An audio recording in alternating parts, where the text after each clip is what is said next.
DJ Ino music. Yeah, Ino Tempe maritim Ako Kere manituta kunge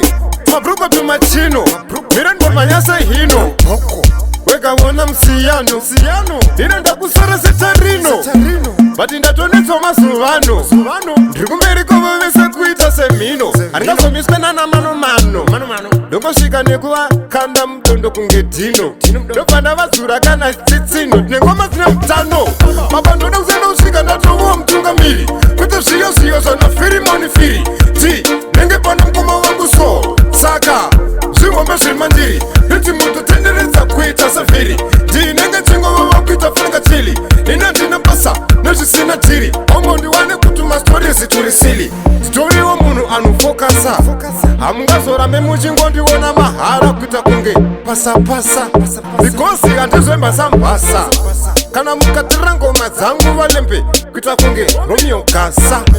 Iwe, Ino Ndipe kuno ritimiro nilika handi mukama igasa Baba ndona uzena usika ndatovuwa mtunga miri Kuita siyo zona firi moni firi Ti, nenge pana mkuma wangu so Saka, zingombe zimandiri Niti mutu tendereza kuita safiri Ti, nenge chingo wawa kuita funika chili Nina ndina basa, neshi sina tiri Ongo ndiwane kutuma story siturisili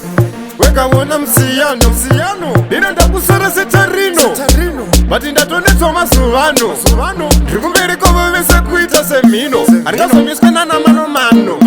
Dongo shika nekuwa kanda mtondo kunge dino Ndopanda vazura kana tsitsino Nengoma zine mtano Baba ndoda kusena ushika ndatovuwa mtunga miri Kuita siyo zona firi moni firi Ti, nenge pana mkuma wangu so Saka, zingombe zimandiri Niti mutu tenderenza kuita safiri Di, nenge chingo wawa kuita funga chili Nina ndina basa, neshi sina tiri Ongo ndiwane kutuma story siturisili Story wa munu anufokasa Hamungazora memuchingo ndiwona mahara kuita kunge Pasa Bikosi andizwemba sambasa